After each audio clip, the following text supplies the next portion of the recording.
Hey people, how you doing? Terry's supposed to be here, didn't show up yet. So I figured I'd start. It was getting late and I didn't want to miss out on doing it. I'm not gonna do a long show, just like maybe 10 minutes or so. It's been way, way too long since we've done one.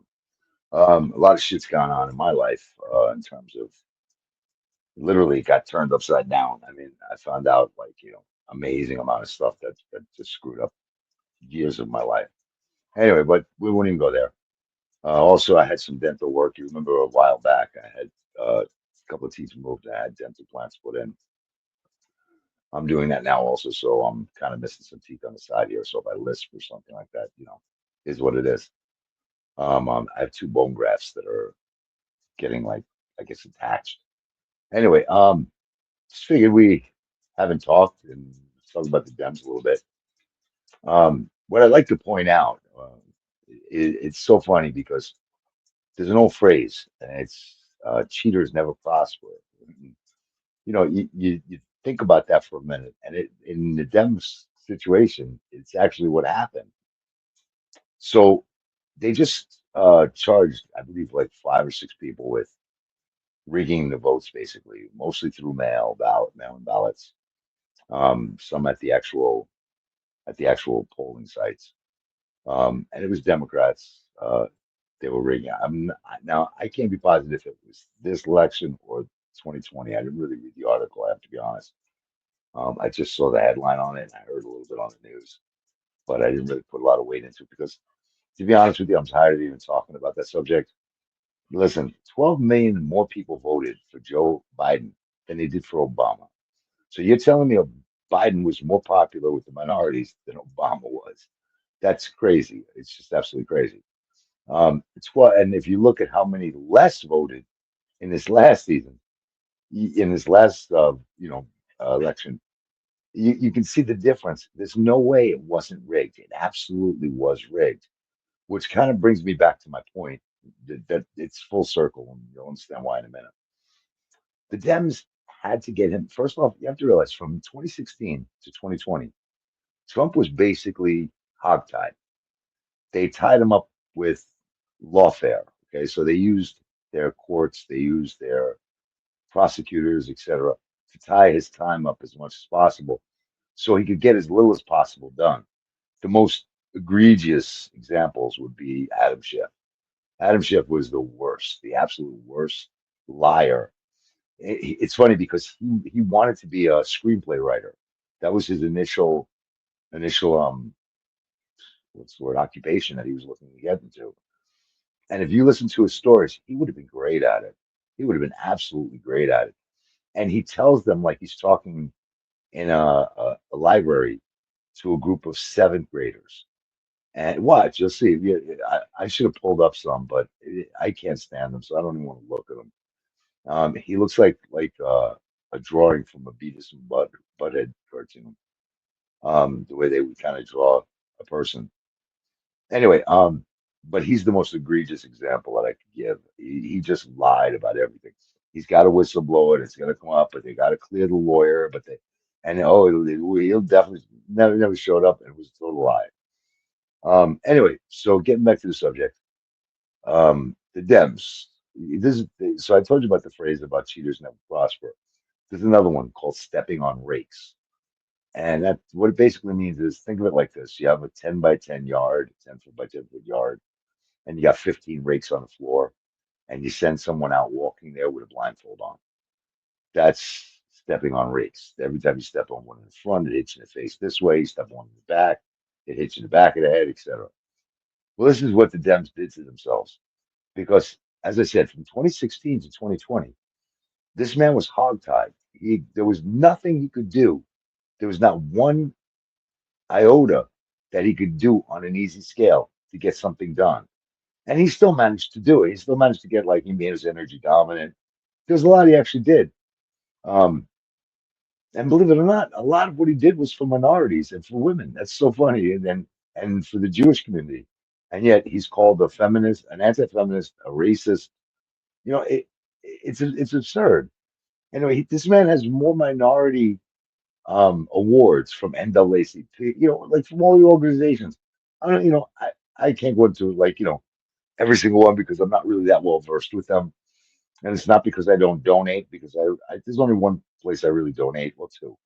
It's St. Jude and what's the other one? Shriners. And so, but other than that, I don't really donate to anything else. I'm not gonna bullshit you and tell you I'm this big philanthropist and shit. I'm not.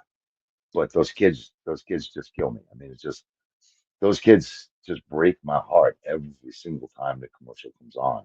That and the one with the dogs with the angel, forget the song. It's the eyes of an angel or some shit. Anyway, but the kids, people, and somebody turned around to me, and it's not just once. This happens a lot. People turn around and say, you're always smiling. You always seem like you're in a good mood. And the other day, someone turned around to me and said, I was passing by when you were talking to somebody, and you just have a different feel, like in terms of being happy and stuff. And they asked me, ha- why? And I said, you want the truth? It's television. And she looked at me kind of strange. And I said, I see these kids on TV and they're singing. They're freaking singing. They're missing limbs. They've got cancer, not once, not twice, three times. They've got brain cancer. They've got thyroid cancer. And they're smiling. And all they want is what I already have, which is all my limbs and my health. And I got the nerve to be pissed off about anything. I mean, come on, really? Really? There's nothing I can't do to change my situation. Okay. But I mean, as I said, I got my health, for the most part. I can't tell you that I'm A1 because I'm really not. I've got a lot of pains going on. I've got a lot of aches and stuff like that. But I can make myself better. They can't replace their arms, their legs, their childhoods. I mean, I had a childhood where I rode a bicycle, and some of them, will never be able to do that. So I think of it from that perspective. I'm like, if they can be happy, there's no damn way anyone has an excuse not to be. So anyway, but let's get back to the Dems. So the Dems should have just let this man win the 2020 election. Let the 4 years go by where they could have kept him hogtied with all of the rules, with all of the not rules, with all the jury factors and felony this and felony that, which all came to nothing, right? And it would have been over, and nobody would have found anything out.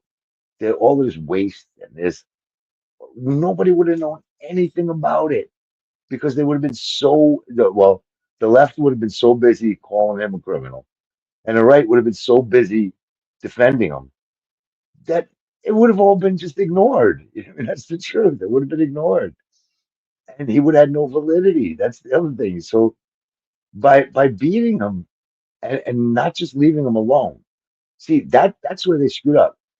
They they cheated for the election. There's no two ways about it. You can believe what you want. I'm not going to argue with you.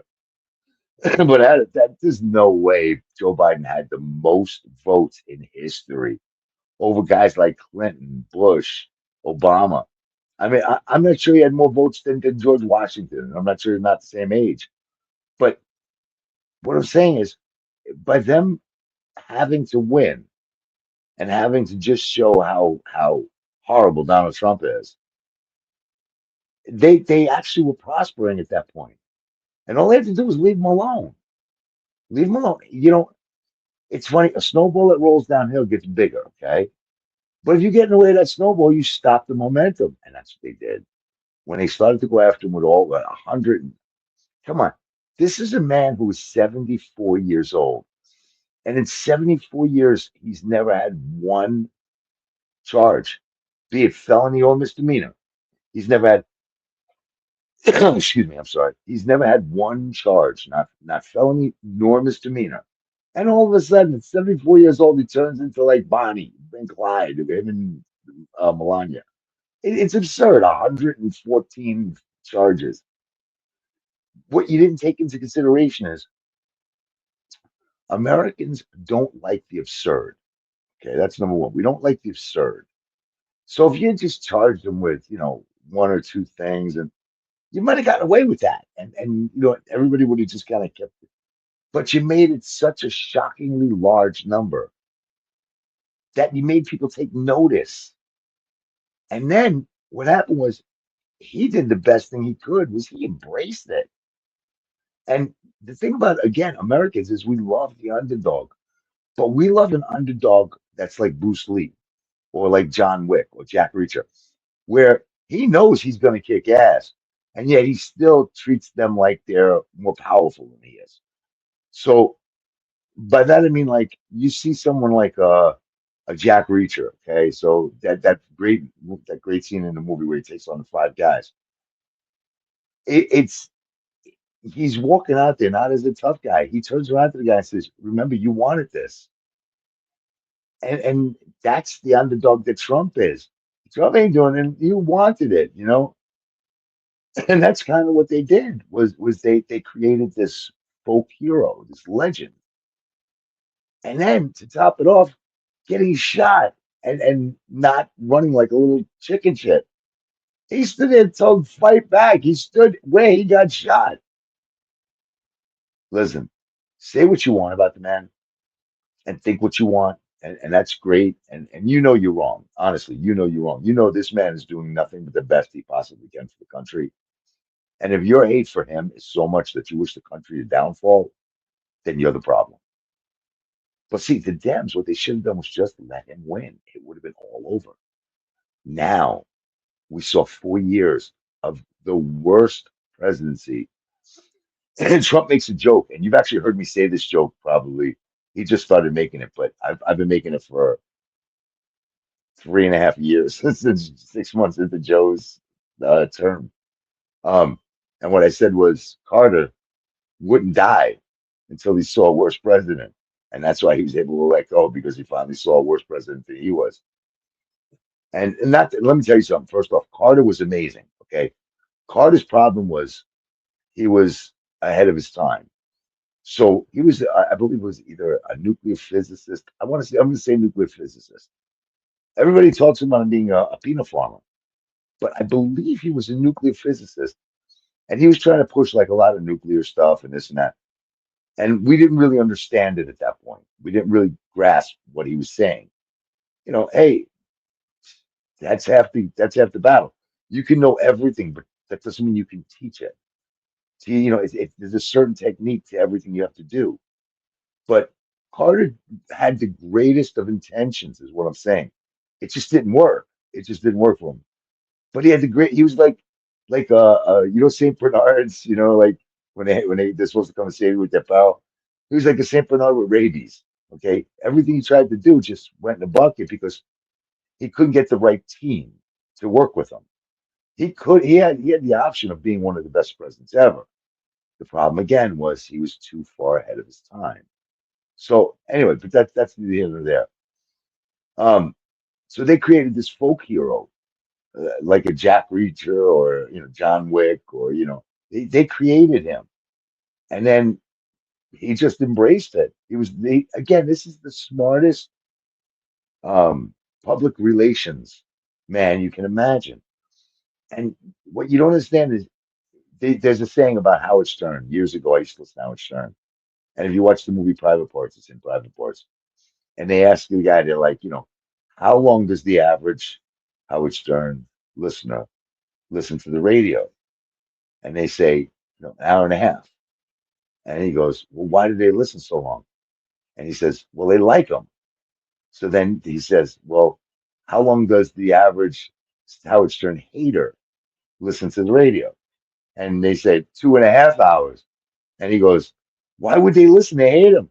And top answer was, we hate him. We want to hear what he says next. And that's what Trump does. Trump makes you, and he's so good at putting you in a situation where you assume the wrong thing. It's amazing. He and you they walk right into it. And again, that's the rakes. They step on a rake, it comes up, it whacks them in the head. They step back and they step on a rake again, and it whacks them in the back of the head. And all they had to do was let him win in 2020, and they would have had no problems whatsoever. But alas, we find out that that can't happen because they can't let the power go for that amount of time. So by not letting the power go, we saw the worst presidency in history. Biden, I mean, if you remember, I knew when I knew it was going to get really bad when our credit rating went, when our international credit rating went. I believe we had like an A triple plus or something like that, and then it dropped to A, and that's when I knew we were going to have issues. That was the first, thing that said. I mean, I knew before that, but I didn't think it was going to get that bad, but it did. So now America's had four worse years in political history and economic history, and and you look back at what you had when you had Trump, and you go, wow, he really did do something. And then he started talking to people, not talking at them, talking to them.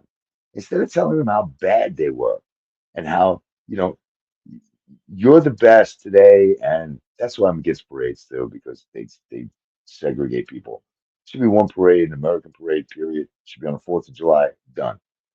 Maybe Thanksgiving, because it's kind of a national holidays. I don't really have too much of a problem with parade, but when it comes to like St. Patty's Day, Steuben Day, by the way, I'm Irish and German.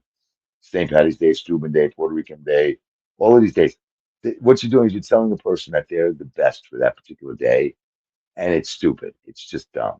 It's absolutely dumb. It creates animosity on a lot of levels, and it's really, like back in the 1800s, that was like an awesome sight to see a bunch of people, parading down the street. In 2025, it's not that impressive. So let it go. It's pretty much enough. Maybe parade down the street with the LED shows that you're pushing. You know what I mean? That people can see like at least lights or something. But even the balloons, the balloons are the stupidest thing going. You're just waiting for an accident to happen. He's just waiting for it, and it's going to happen. But what I was saying was, wow, did I go over 10 already? Yeah, I'm at 17. Listen, I'm going to end this in the next 2 minutes.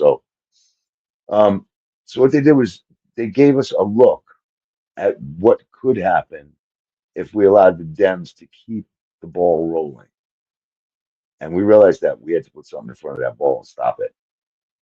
It was just too much. It was too much. And the world, see, that was the other thing was the world was getting ready, sectors of the world were getting ready to take our place and to become the world power, to become the world leader, if you will. And that would have been bad. That would have been really, really bad. In short, now you're gonna hate this if you don't like Trump, but I'm telling you, you should thank this man. This man had the greatest life. Yeah, he's a billionaire. He could be on a golf course every day. He could be on an island. By the way, his name is one of the few names that are not on Jeffrey Epstein's list, by the way. Go take a look at who's on it. You'd be kind of shocked. If you want me to pull it up, I'll pull it up. Just, send me a note in the comments and I'll do a thing on that next. But you should really thank this man. This man is not looking to hurt you or anybody else. A great example is they said that he was going to block IVF. He actually opened it more, and he made it available to more people. Um, he's not he does it. He just wants the country to grow. He just wants his grandchildren to be able to enjoy life. He just wants, you know, not to have citizens taken advantage of. That's all. And to tell you the truth, I actually hope they push for a third. I personally think he should get a third term because his first term was so stunted. Um, so I do think he should actually get a third term. I know it's unconstitutional. I get it. I know the Constitution very, very well. I could recite almost probably, 80% of it verbatim. I don't think I could do the whole thing. There's certain ones that just didn't apply to me that didn't stick in my head. Anyway, so the key thing is he doesn't have to be doing it. And on top of that, he's lost money. He's probably the only politician who's lost money after being in office. And he donates his salary to the Wounded Warriors, Tunnel for Towers, all of those places. Um, again, it's only 3 years. Let the man work. Let him get us solid. Okay, 60 solid, man. Anyway, let him get us solid. Um, anyway, so I guess I'm about done. I went 20 minutes instead of 10. I'm sorry. I talk a lot. Anyway, I did miss you guys, and I'm sorry that I haven't been around. But if I went into everything that went on, you understand it. And I just kind of got my head out of the clouds now to be able to do this. I hope you like it. You know, what can oh, and I was sick the past like 3 weeks. I had like two different diseases. I was I was a petri dish. Anyway, guys, missed you. Have a great day, and I hope you enjoy the shorty. Later.